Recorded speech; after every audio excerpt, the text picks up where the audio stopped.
বীর পুরুষ লিখেছেন কবিগুরু রবীন্দ্রনাথ ঠাকুর। মনে করো যেন বিদেশ ঘুরে মাকে নিয়ে যাচ্ছি অনেক দূরে।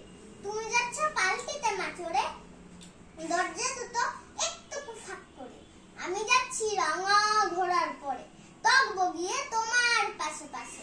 রাস্তা থেকে ঘোড়ার ঘুরে ঘুরে রাঙা ধুলোয় মেঘ উড়িয়ে আসে।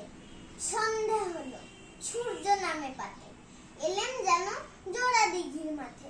ধু ধু করে যেদিক পানে চাই, কোনোখানে জনমানব নাই। তুমি যেন আপন মনে তাই ভয় পেয়েছো, ভাবছো এলেম কোথা। আমি বলছি ভয় করো না মাগো, ওই দেখা যায় মরা নদীর সোতা। জোর কাটাতে মাঠ রয়েছে ঢেকে, মাঝখানেতে পথ গিয়েছে বেঁকে। গরু বাছুর নেই কোনোখানে, সন্ধে হতে গেছে গায়ের পানে। আমরা কোথায় যাচ্ছি কে তা জানে, অন্ধকারে দেখা যায় না ভালো। তুমি জানো আমায় বললে ডেকে, দিঘির ধারে ওই যে কিসের আলো। এমন সময় হারে রে, ওই যে কারা আসতেছে ডাকছে রে।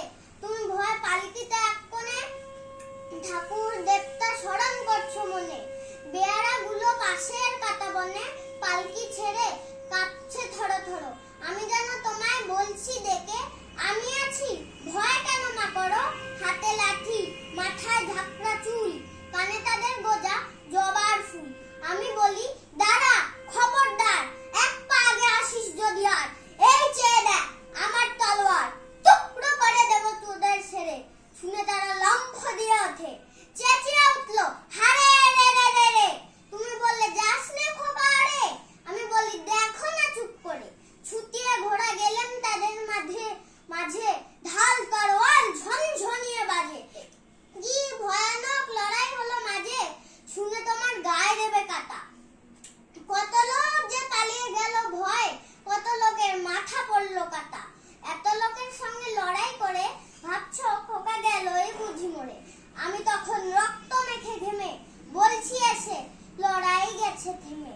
তুমি শুনে পালকি থেকে নেমে চুমুখে নিচ্ছ আমায় বলে, বলছো ভাগ্যে খোকা সঙ্গে ছিল, কি দুর্দশাই হতো তা না হলে।